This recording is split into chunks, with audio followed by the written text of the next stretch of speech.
Now, coming to tonight's session, I'm very excited and happy to welcome Mr. Sai Satish Vedam, the moderator of this session. Mr. Vedam is the senior faculty and the executive coach at the Institute of Product Leadership. He was most recently the director of product management at Oracle. Great to have you here, Mr. Vedam. Handing the session over to you now. Thank you, Shama. Can you hear me okay? Yes, we can hear you. Well, good evening, all of you, and thanks for joining. I see still people quickly joining. It is great to be coming back and running and hosting and facilitating these Product Leadership Festival 2021 edition. I think 2020 was a super hit, if it is an understatement. We've had hundreds of people join all those sessions on product, design, data, and leadership. Many of them came back and said this was really awesome. It helped them get different perspectives from executives all over the world. So we're back again with the strategy edition this time. And so to kickstart this awesome series, again in the strategy edition followed by product later, it is my privilege to introduce to all of you Suhas Kelkar. Suhas, if you would turn on your camera and say hello. Let me give you a quick introduction about you to all the audience, and then we can get started. So Suhas, can you see me? I can see you. Yes, I can. Thank you, Sai. Thank you for inviting me and having me on this. Can you hear me okay? So no, it's good. So let me give a brief background. I know there is a lot that we can talk about, Suhas, but I will just spend not too much of time taking away from the awesome session that we're going to have. So Suhas is the Chief Product Officer of ClearDATA. He has more than 20 years of experience in architecting and building scalable enterprise applications.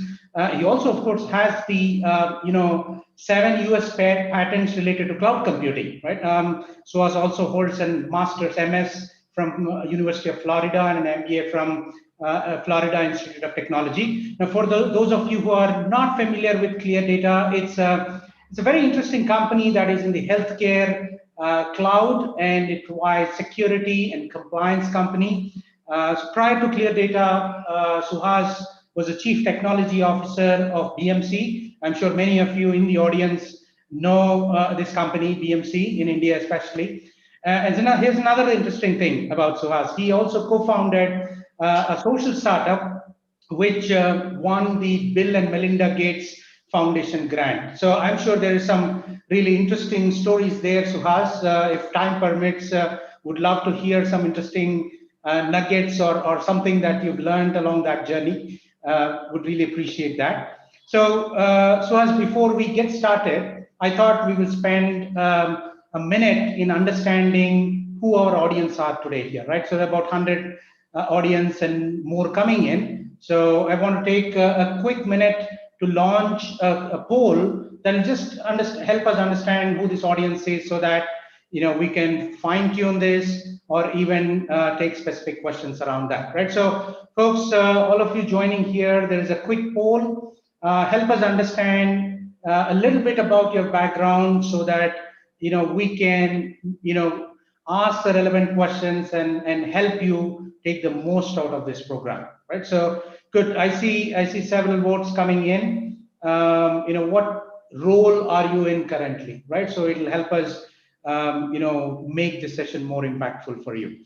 So I do see, not surprisingly, a lot of folks from product management or strategy roles or background right now. And next one seems to be engineering, which is also not surprising, given I'm sure many of them want to know, Suhas's journey from engineering into products as well. So that is good. Now, let's just quickly move to the second one. If it can help us, the overall number of years, let's say, spent in the industry. Are we having senior folks joining? Are we having people who are just starting out in their careers, so that we can also adapt accordingly as we go? Great, super. So we're getting in votes, and again, unsurprisingly, as we've seen for many of these sessions in the past, and even now, we have majority of the audience, about 67% of them with 10+ years of work experience. So I hope, Suhas, that gives you some context as well. I mean, it's always interesting to know whom we are speaking to. Thank you, guys. And Suhas, over to you.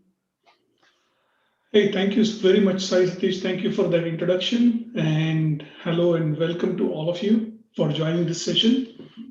So I'm going to try to share my slides here. Bear with me.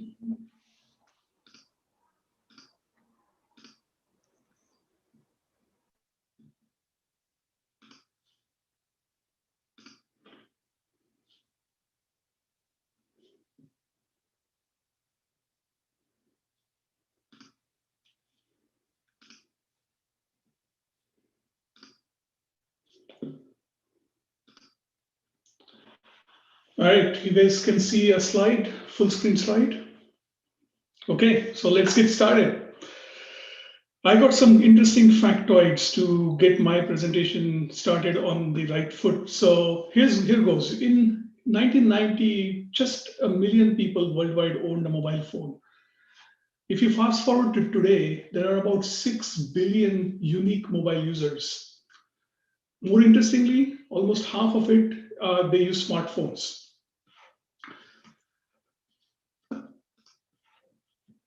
I'm a big chess player, and my chess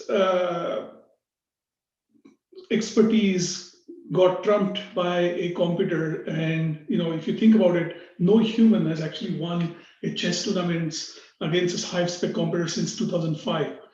An amazing development in the world of chess and in the world of computing. In 1999, it took Google 1 month to crawl and build an index of 50 million pages. In 2012, the same task was accomplished in less than a minute. And since 2012, we now even have quantum computing, which promises to be magnitudes faster than any of the supercomputers today, hundreds of millions times faster than today's supercomputer. And lastly, there are about 1,000 photos get uploaded to Instagram every single second, with a total of about 50 billion photos already on Instagram. So what does all these different factoids tell us? The reason I had this presentation starting with these factoids for the fact that we live in very exciting times. And that is, the topic of today's presentation, which is about VUCA world. And I'm going to explain what VUCA world stands for. But how do you more specifically do product strategy in the VUCA world? And this topic is very big and very vague and very vast. Product strategy by itself is a concept that's pretty deep, and we can spend hours talking about just about product strategy and different facets of it. And many of you, more than half of you have spent 10 plus years in the industry, so you know what I'm talking about. And then same goes for VUCA. We can spend days, if not hours, talking just about VUCA. So what I'm going to try to do is set the stage, set the framework, and I know that there are some amazing speakers after me as part of this product festival. They are going to go into details of some of these elements, like product strategy in particular. So let's get started. And Sai Satish had us warmed up with the polling, but I'm going to switch the polling on you guys a little bit. So I want you guys to get warmed up to it. So here's my first live poll as a warm-up. So if you guys don't mind, please open up a browser and go to www.menti.com and enter the code, the 51104869. And if you do that, you will get to see a question, which is basically, what is the most liked photo on Instagram? Once again, this is supposed to be a warm-up question, just so that you guys get used to the live polling that I'm using across the board. And I hope you guys can see my screen, which is showing the example. All right, I can see that some people are already starting to put in their ones. So I'm also going to do this here. 4869. All right. And once again, this is a warm-up question because I'm going to use this polling mechanism later on. So don't close your browser window, the one that you're using, because we're going to come back to it later on. I can see that more and more people are getting onto it, so that's great. And many of you are actually quite accurate. So the most liked photo on Instagram was not Kylie Jenner's daughter's first photo, although it had about 18 million likes. It wasn't the teen sensation Selena Gomez and her friend's photo, although it had about 20 plus million likes. But the most liked photo on Instagram, believe it or not, was a photo of an egg with about 52 million votes or 52 million likes. So again, supposed to be a fun question just to get us into the live polling mechanism. I'm going to come back to this later. But now let's switch back to our topic of interest, which is the VUCA.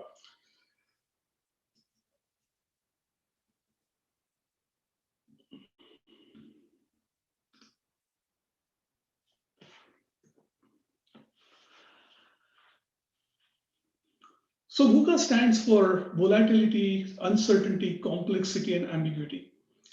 This term was actually introduced first by the US Army War College, and it was introduced back in 1990s, just around the time at the end of Cold War.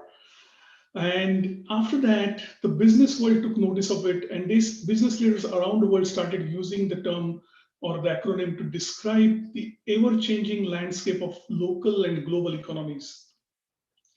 So what does VUCA mean? So VUCA, volatility refers to the speed of change in an industry or a market. It is associated with fluctuations in demand, turbulence, short time to market. The more the volatile the world is, the more and faster things change. And interestingly, the rate at which this world is changing has been steadily increasing. So that's volatility. Uncertainty refers to the extent in which we can confidently predict the future, right? We all know about what we mean by uncertain. The part of uncertainty is perceived and associated with people's inability to understand what is going on. Now, this is very interesting as for us as product leaders, because if we don't understand what is going on, how can we build the world's greatest products and services? Of course, uncertainty is also very objective characteristics of an environment, and it's the more the uncertain the world is, the harder it is to predict. Next comes complexity. Complexity refers to the number of factors that we need to take into account and their variety and relationships between them. The more the number of factors, the greater their variety, and the more they are interconnected, the more complex an environment is. Under this highly complex world, it's impossible to analyze fully the environment and come to rational conclusions. So once again, complexity, it's harder to analyze. And once again, as product leaders, our job is to actually analyze and predict and figure out how to build products and services. So this is very relevant to us as we are leading our products and services and building them in the future. And the last one is ambiguity.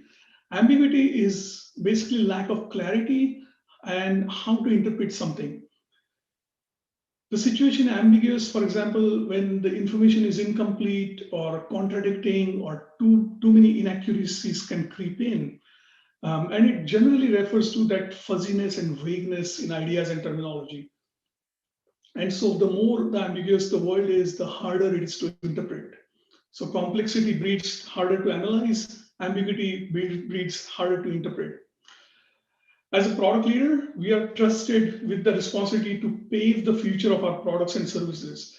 And in a way, we are in the business to predict this customer and consumer needs and to fulfill them with our products and services. So to me, this notion of VUCA, volatility, uncertainty, complexity, and ambiguity is very, very important for us to understand as product leaders so that we can figure out how to design the next winning product or the next winning service.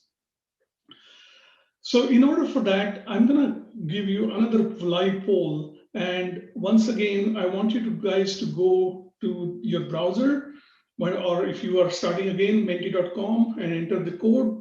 And you will be presented with another question, which I want to say, what words come to your mind when you think of VUCA? anything that would come to your mind in terms of VUCA, whether it's volatility, complexity, ambiguity, and uncertainty. So please put in your words in that text box.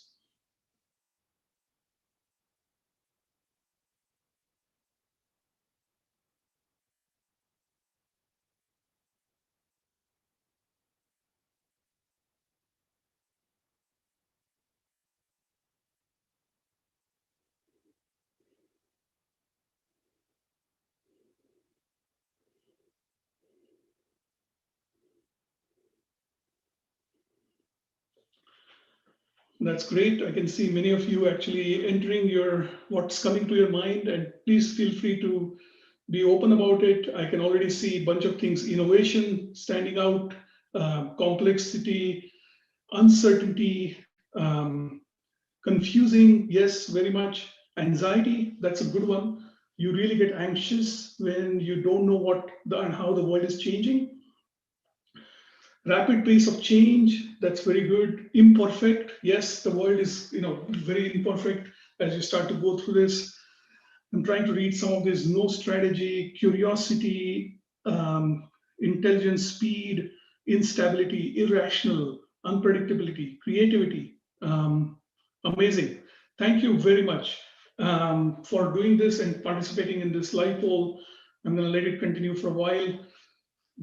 The top themes that are coming up very much in line with what I was thinking about it: innovation, complexity, anxiety. I'm really surprised to see anxiety, by the way, but it's understandable for the world that we have been living in for 1 year or more. Change, that's a good one. Fear, I see fear. That's another one. So thank you very much. I'm going to go back. So the one theme that again came out of this is disruption. And I'm really glad that I did this live poll, because disruption is really at the center of this VUCA world. And I'm actually going to talk about disruption in particular. I'm going to switch it back to my slides. Give me a second.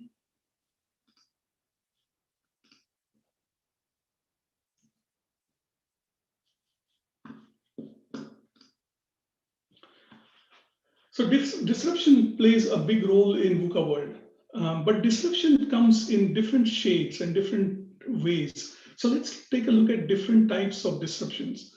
The first and the simplest and the most straightforward type of disruption is technology disruption. But even within the technology disruption, there are different types of disruptions as I think about it, or like to think about it. The first one is bottom-up technology disruption. And here's a simple example. We all are familiar with this. Digital cameras, when they first came to market, they were inferior in quality, very fuzzy pictures, not very high resolution. The professional photographers would come nowhere close to the digital cameras because the image quality was so inferior. But the rate at which this technology improved was very, very fast. And in a span of about 5 to 10 years, digital cameras equaled or bettered the film cameras, so much so that they completely wiped away the business of film cameras.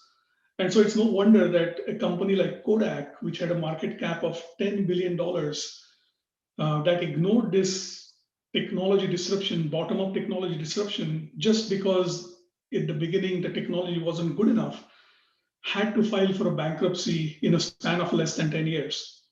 So as a product leader, when you're in VUCA world and you're looking at technology disruption, don't discount it just because the technology is not good enough. Because if you don't pay attention to the rate at which it's going to improve, it will be soon coming and eating your lunch. The second type of technology disruption, or opposite of bottom-up disruption, is top-down technology disruption. So this is another example. In this case, the technology is superior from the beginning. So unlike the digital cameras, which was inferior in the beginning, this technology is actually superior in the beginning, but it's too expensive for mass adoption. If you have had a chance to ride in a Tesla, you know how the superior that technology is. As a car, Tesla is much more superior and can do some amazing things. But even after 10 plus years since Tesla was first released, it is still considerably more expensive than for mass adoption, and which is one of the reasons why it's still lagging in terms of mass adoption across the world. This is reverse of bottom-up technology disruption, but once again, you cannot not pay attention to this, because as more and more people start adopting it, the economies of scale will kick in and the price of this technology will drop significantly. So again, as a product leader, you need to pay attention to this. The third type of technology disruption, which is even more dangerous, is I call big bang technology disruption. This happens when the technology is superior and cheaper from day one. And a good example of this is the Google Maps. When they introduced turn-by-turn navigation, they essentially wiped out the likes of Garmin and TomTom GPS market completely. Why? Because the technology, Google Maps, was superior. They had up-to-date maps, and it was much more accurate, and it was cheaper because it was totally free. So as a product leader, once again, you have to consider different types of technology disruptions in your industry and keep a very close eye on it. The other interesting thing about technology disruption is that a single technology disruption can cause a disruption in multiple industries simultaneously. So if you think about one technology disruption, let's say self-driving cars.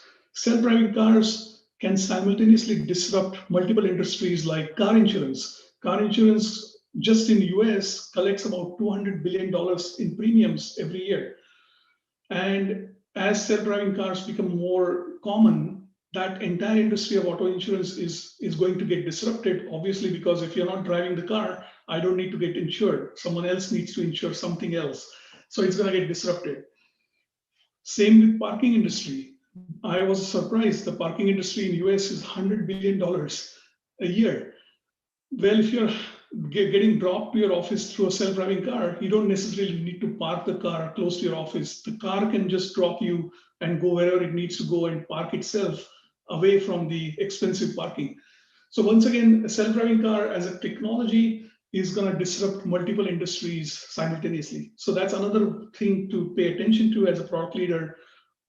Is there a technology disruption happening in my adjacency space that has a potential to disrupt me? And you can take any other technology disruption example, whether it's the digital currency or whether it's 5G networks. There are all these different technology disruptions happening that have a potential to impact you and your business. Continuing on with the types of disruption, moving on from technology disruption, there is the business model disruption. Now, once again, we have all been very familiar with this one, so I'm going to keep it very quick and short because it has been in the news all times, right? How Uber changed the landscape of taxis, how Netflix revolutionized the entertainment industry, or how Airbnb transformed the travel industry. So we have all been exposed to this, but that's a very big area of disruption that you need to pay attention to, especially because the business model disruptions usually come out of nowhere. Some small garage-based startup, full stack startup that comes and challenges the incumbent, it challenges the conventional business models. And as a product leader, you have to be extremely vigilant about them. You cannot discount them just because they're small or they're thinking out of the box. Other amazing thing about these business model disruptions is that the pace at which they can take away your industry. So here's an example. Hilton, a well-known brand in hospitality, it took them 93 years to build an inventory or hotel empire of 600 rooms. Airbnb was able to put together 900,000 rooms in less than 4 years.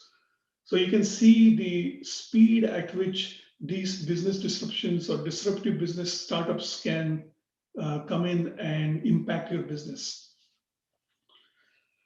The next one, different type of disruption, something I called as behavioral disruption. Now, this is very, very interesting because we don't talk a lot about it, but it is certainly there. You may have seen the movie, The Social Dilemma. It's just one of the movies that talks about how rapidly the human behavior is changing and impacted due to technology. So here's some interesting stats, right? In 2019, the average time spent on social networking was 144 minutes a day. That's more than 2 hours and 24 minutes every single day, and up from 62% just from previous year. So how does that impact you as a product leader? You may have heard this term called zero moment of truth that was coined by Google some years ago. And it basically goes to say that, in today's world, with so much time spent on social media and in general in digital world, the buyer behavior has changed. Today, we don't even buy a single toothbrush without doing online research. From toothbrush to Tesla, anything we buy these days, we consult with minimum of 4 to 7 different sources of information. Now, word of mouth has always been important in advertisement and marketing, right? So if someone tells you, hey, this product, I've been using this product, it's a great product, you actually put a lot of value in that word of mouth. But what has happened is that word of mouth used to be limited in scope and short-lived, because someone might tell you and you might take that advice and that's it. But with social media, with digital world, with internet, that word of mouth is becoming digitally permanent. So essentially, anything and everything that has been said about your product or service lives on internet forever. And then once again, as people are actually making their buying decisions based on that, it becomes very important for you as a product leader to carefully manage and curate what is going on in this world. Because if you don't, then your product or service is not going to be favorably looked at and nobody's going to come to buy it. So this is what I call as behavioral disruption, something that we need to account for even as we are building a product, that how are people buying something or how are people consuming something becomes an important part of your product strategy. And not everything is good about this new world, right? There's a lot of bad things that are also happening. Like, for example, 41% of people think that they're actually wasting too much time on social media, but they continue to do that anyways. 70% of people feel like they actually feel bad about themselves by spending 2.5 hours on social media every day.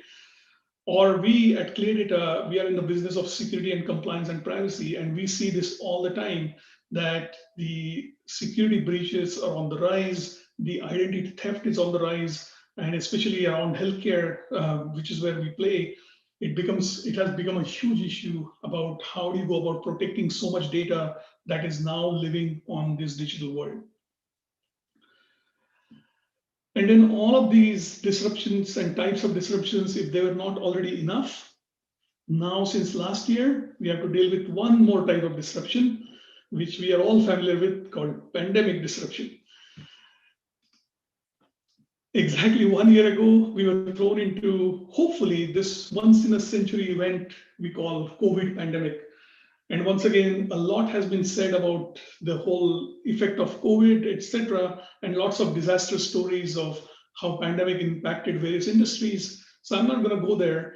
But once again, because at ClearDATA, we are focused exclusively on healthcare organizations, I'm going to use an interesting observation from healthcare industry that will actually give you the idea of how this pandemic disruption is making a change. And for that, this is called as technology adoption curve, or innovation adoption curve. This was first coined by E.M. Rogers back in 1962, and it basically talks about how people adopt technology. There's certain percent of people that are considered innovators, early adopters, early majority, late majority, etc. And there's a lot of theory that goes behind how people adopt your technology or innovation. Crossing the chasm has also been used in this context, etc., etc. What we saw with COVID-19 and the pandemic, especially in healthcare, was the fact that this technology adoption curve actually shifted. And the shape of this technology adoption curve shifted and moved forward. We saw, especially in healthcare, we suddenly started seeing things like telemedicine, virtual visits, COVID testing, and all of the tracking of COVID online and through the mobile apps. Healthcare organizations were pushed into adopting technology, whether it was cloud or AI/ML or data and analytics, cybersecurity came along with it. They were forced to adopt this technology because of this pandemic. And as a technologist, I feel if there's a good side effect of this tragic pandemic, it is that this pandemic actually forced healthcare industry to move ahead much more rapidly in adoption of technology. And I think even after the pandemic is over, we will continue to see this adoption of technology in healthcare. And that's going to be a great thing for all of us, because what used to take many years to create a vaccine, we were able to do that in just a span of few months, and that's going to be really good for all of us. So again, a silver lining to the pandemic, again, something as a product leader you need to account for and think about.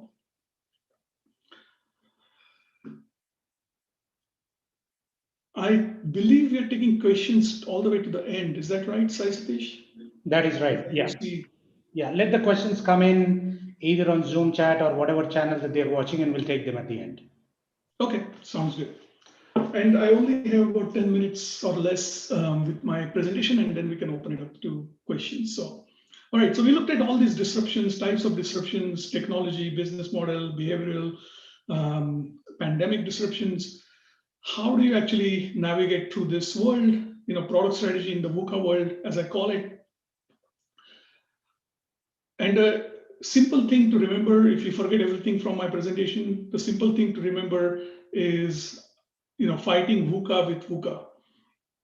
And in order to do that, I have one quick poll before we get to that. So please, again, go back to your polling browser and go again back to Menti.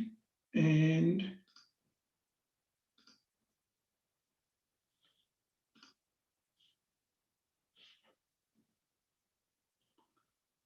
you will see a question about, we just talked about different types of disruptions. What I want to know is, for your business in last few years, which of those 4 types of disruptions did you face? Was it the technology disruption?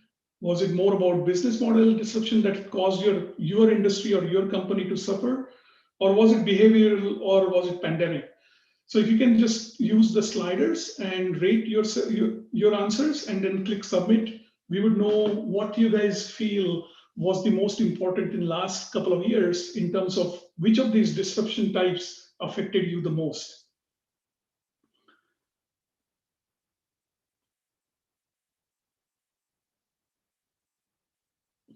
I am super surprised that pandemic disruption hasn't been top of your minds, which is great, which means that you are working in an industry that wasn't directly or adversely impacted by the whole disruption that we had last year.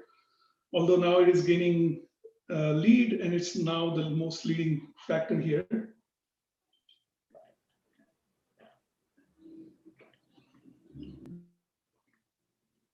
All right, seems like we are settling down on the business model disruption being the least impactful for your organization in the last few years. Technology and behavioral disruption. I'm impressed to see behavioral disruption actually it's ahead of technology disruption. I would have thought it would be the other way around, but I would love to hear some of your thoughts after the presentation on how behavioral disruption was more impactful than technology. And then obviously pandemic disruption, we are in this once in a century type of event. So obviously all industries got impacted by it. All right, I'm going to keep moving on here. Thank you again for participating in this. Moving back to my slides.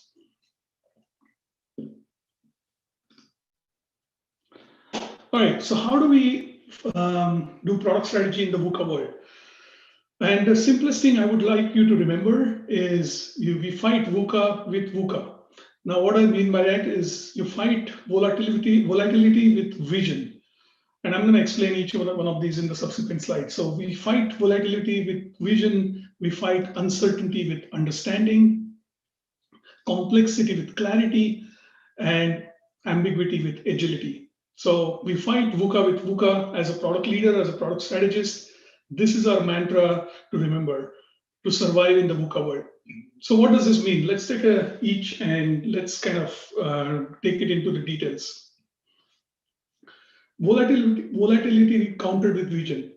So once again, volatility refers to the speed of change in an industry and is associated with fluctuations in demand, turbulence, and short time to markets.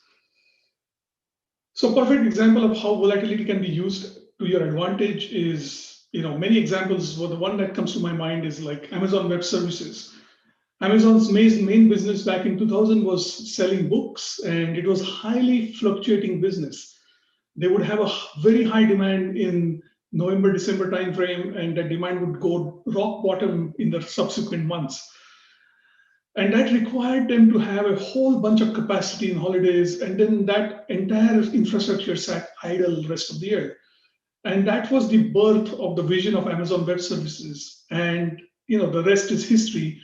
The cloud computing born out of that kind of volatility and fluctuation of their main business that they leveraged to create a vision for completely new type of business, Amazon Web Services.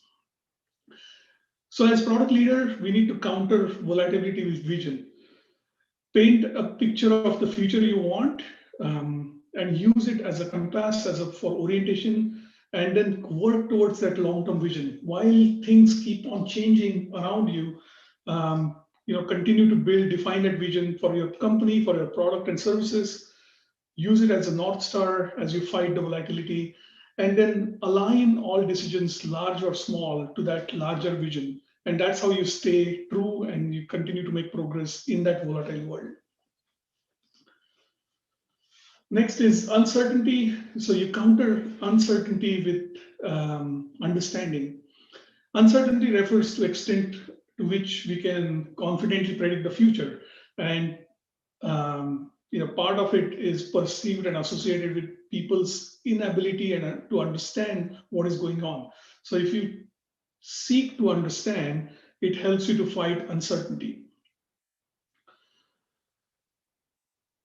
Another example of this, again, going back to Airbnb, the Airbnb product leaders understood what their consumers needed. The consumers needed a safe, reliable, cheap place to stay. And that's what they created and delivered. And that was one of the reasons why Airbnb could grow so quickly, so large. So you have to understand how VUCA is impacting your customers. You can then unlock opportunities that are created by technology. So you can leverage the technology disruptions to your advantage. And then you can uncover unmet needs. And if you seek to understand those unmet needs, you are able to then counter uncertainty that exists in the VUCA world. The next one is a fun one, complexity countered with clarity. Complexity, again, is a number of factors that we have to take into account, but we have to have a clarity as to what we are doing as product leaders. Because once you have the clarity, some amazing results can happen. And in order to give an example of that, I have one last live poll. Please stay with me. This is the last time you will do the live poll. So if you don't mind going back to your live poll and selecting the question.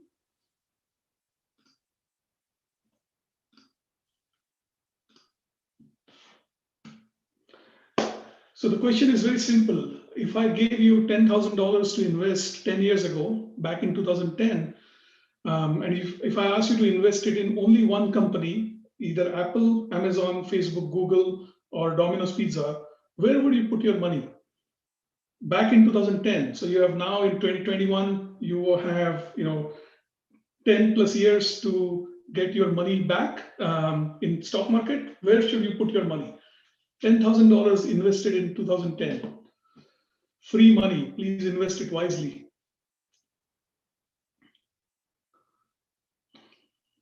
And again, this example has been used, so I'm sure many of you are familiar with it, but this is a very surprising outcome that when you stack all these prominent technology companies, Amazon, Apple, Facebook, Google, and then you put Domino's Pizza, which is a pizza company. If you put it all together, it's not surprising to see the result that we have here, which is 34% of you think Google would have given you the most returns on your money in 10 years, followed by Amazon, followed by Apple, followed by or Domino's Pizza, etc. And yes, they would have given you a lot of returns, but you would have been the richest if you actually invested your money in Domino's Pizza. So here is and you can do this yourself. You can go to Yahoo Finance and check this. If you had actually invested in Domino's Pizza back in 2010, you would have gotten the returns of 2,500% of your dollar. And you can see the relative charts of Amazon, Apple, Facebook, and Google. And in fact, Google would have given you the least amount of returns in the last 10 years. A very surprising outcome and a very good example of clarity of vision. So back in 2010, Domino's the growth was slow, the stock price was stuck. It was around $8 per stock per share. Their Domino's pizza was really bad. It tasted bad. It used to arrive cold. And back then, the new CEO, Doyle, he took charge of it. And the first thing he did was he created clarity around what business that they are in. So obviously, quality of pizza was something that he wanted to improve. So he started using all the fresh ingredients. Instead of using frozen stuff, he started using fresh stuff, etc., etc. But the other clarity was that, hey, he said, we are not just in pizza business, but we are in pizza delivery business. Meaning that it is not just about creating a pizza, but it's about getting that pizza to the consumers' homes. And hence, we are in a delivery business, and hence we are in technology and operations business. And that clarity really helped Domino's to focus on the right things. And so they created a bunch of technology that actually went along with them, and then in 10 years, steadily they increased the quality as well as the delivery of their pizza, and it amounted to amazing returns that they got.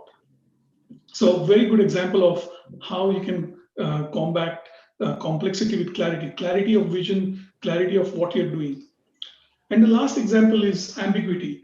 Ambiguity can be countered with agility. And here I'm actually going to give an example of one of our customers, a customer of ClearDATA. The company is BioIntelliSense, and you can see the BioIntelliSense has a small device called BioButton. Now, this BioButton is a wearable device that you can actually put on your body, and it can track various vitals. It can track your body temperature. It can track a variety of different things on your body. Now, this device, the main intent as it was designed was for post-op care. So as you move, as you come back home from hospital after a surgery, you can wear this BioButton, and it actually gives feedback to your doctors. And so you can receive better care post-surgery. So that was the main use case around which BioButton was designed. With the pandemic disruption that happened last year, the product people at BioIntelliSense, they decided to take the same technology and they completely revamped and rethought of their use case. And so what they did was they actually started marketing and using this BioButton as a way to help with corona detection. And you can see that this is a press release from Cayman Island. As most of the world was putting restrictions around travel and the amount of isolation that you have to undergo, etc. They started using this BioButton as a way to counter that. So the BioButton, so if you go to Cayman Island, instead of doing 14-day quarantine at the port of entry, you get this BioButton, you put it on your body, and then you can go and enjoy your vacation without having to quarantine for 14 days. Because as you can imagine, you can't go and quarantine 14 days for a vacation that lasts less than a week. So this was an amazing way of actually using something that they had with the disruption that happened, combining those two and taking their product and putting it into the forefront of this thing. So I'm very, an amazing example for product strategies. It kind of talks volumes as to what you can do when you take into account these disruptions and you understand what's happening. You can take your products and services and use it in a variety of different ways. So with that, that brings it to me to the end of my presentation. So once again, we have been living in VUCA world. The rate of change has been accelerating. As product leaders, we have a tremendous responsibility to understand this VUCA world and build products and services that can survive and flourish in these VUCA times. It takes much deeper understanding than the Porter's 5 forces model. We have to understand different types of disruptions, how they impact our products, and then create a strategy that actually will make it a winning strategy. So once again, fight VUCA with VUCA, you fight volatility with vision, uncertainty with understanding, you fight complexity with clarity, and you fight ambiguity with agility. I wish you all the best for your quest to conquer VUCA world, and I thank you for listening in. And back to you, Sai Satish. Well, thank you so much. That was superb. In fact, I must say the polls are a great hit, judging by people's shock and probably disappointment of not investing in the pizza 10 years before. But you started off with tech disruption, bottom up, top down, big bang, different kinds of things with great examples. Also talked about business model disruption, which I think is happening rapidly, right? And in unimaginable ways, if I can say so.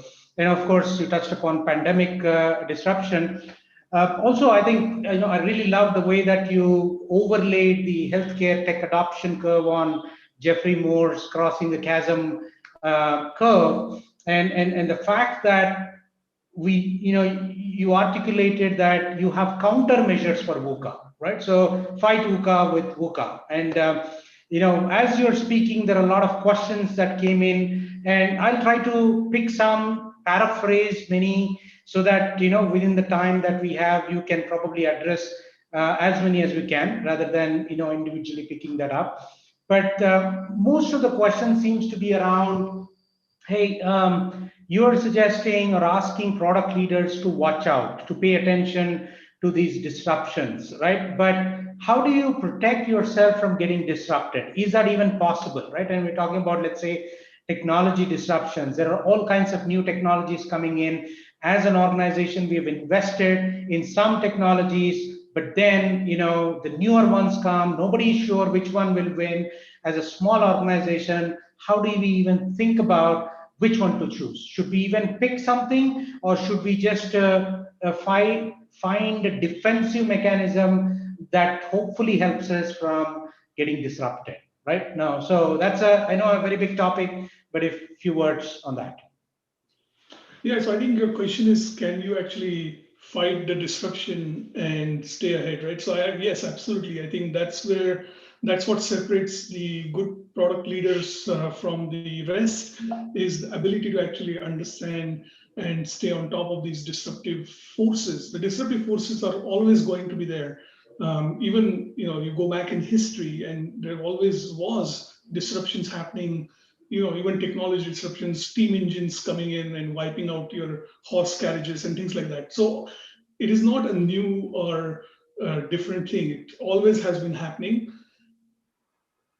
The interesting thing is that now the rate of change is much faster, and the different types of disruptions are also proliferating. So what that means is that you have to be even more on your toes in understanding this disruption. You don't have 40 years to understand the steam engine revolution coming in and disrupting your business. You have to be really on your toes to understand what is going on and stay on top of it. So can it be done? Yes, it can absolutely be done. It has been done every day, every single day. You look around and you can see that happening. Microsoft, a great example of how they reinvented themselves and they realigned everything around Office 365. Coming out of the desktop world, moving into cloud world, they reinvented and recreated a complete new lines of businesses. So even a company as large as Microsoft can do it. Small companies are much more agile by definition, so they can always do this much more quickly. So yes, it can be done, but keeping an eye on all of this is extremely important for product leaders. Super. So just to give shout out to people who've been asking questions, just so I acknowledge, at least we acknowledge them, even though if we can't bring up all this question. I paraphrase that question from Rohit, from Raghavan, from Uday Kumar, from Ankit and others. So here's another interesting one, Suhas. Ram Kumar asks, as a leader, or more specifically probably a product leader, what should be our goal? Should we be seeing clarity in chaos, or foreseeing the big disruptions that are happening before they happen? Or should we have a protocol to manage change, because that's inevitable? You might get disrupted from any direction. So should we just focus on managing it better? I hope my today's presentation gave you some framework to think about how to go about thinking about this VUCA world and disruptions in general. Because having some kind of framework really helps to put things in perspective. So I hope I was able to give you at least 10% of that framework today. But I would say continue to build your understanding of this wide topic, which is about disruption and about VUCA world. Continue to build your understanding of it, and then build on this framework that I presented today, so that you can start to put things in perspective, and be able to then create a strategy to counter it. By doing that, I hope that you all will be able to stay ahead on these things. Once again, all of us come from different industries. All of us are working on different types of products and services. But the underlying types of framework that we just talked about, different types of disruption. So understanding what is going on. Is this a business model disruption or a technology disruption? Or is this something once in a century kind of event that is going to radically shift how we do things? Understanding that, putting it in framework, putting it in context, and then coming up with strategies to counter it is the way to go in this world, is what I feel. So I would say definitely encourage you to take that framework. Once again, it's literally scratching the surface, maybe 10% or less, but take that and build on top of it your own understanding of this, and then that might be the key to success. Great. So I think,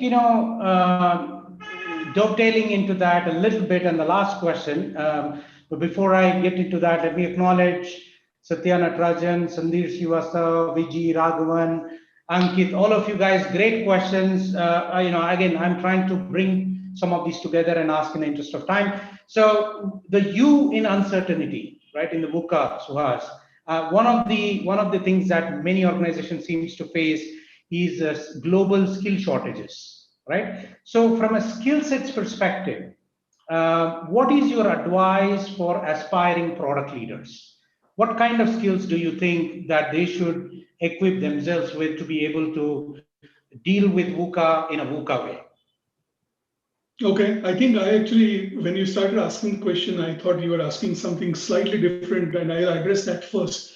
What this pandemic has done is it had really flattened the world, right? In terms of where can you get the skills that you need from. In a span of 1 year, we all have gone working from home, working from wherever, and it has really flattened the world significantly. Once again, think of it as we got accelerated into this work from home concept, and everything got flattened in a span of 12 months. So now it doesn't really matter where you are, what part of the planet you are on. You really can be working on anything and anybody and on for any. So that's the first part. I think, again, I'm a glass half full kind of a person. So I look at these silver linings of pandemic, work from home, and all of this flattening of the world has been a great outcome of this pandemic. Second thing is, though, what can you do to stay on top of this? I think, it's not I wish I could give you like a silver bullet that says, hey, do this and you will be successful. No, it's actually a combination of a lot of different things. Yeah, I think more specifically, any top skills that you would want people to focus on that will help them practically, deal with such things in a way. Yeah, no, I think, and I will put in a plug for Institute of Product Leadership. I'm a big proponent of product strategy and product management in general. And so understanding and driving product product strategy. That to me is the top skill that you can strive to gain. And that requires certain level of technology skills, certain requires level of business skills, all of that roll into it. But understanding your product leadership capability and enhancing that is going to be a really, really key as you go forward, because all of this comes back to how do you actually put together a strategy that can create that winning product or winning service that can withstand the test of time and test of VUCA. So I would say, again, product leadership becomes a core element of all of this. Super. Well, thank you so much. Unfortunately, that's all we have time for, but really appreciate you and request you, whenever you get some time, on the LinkedIn thread, lots of people have asked some interesting questions. If you could spend a few minutes later on and just give them some pointers, that will be helpful, right?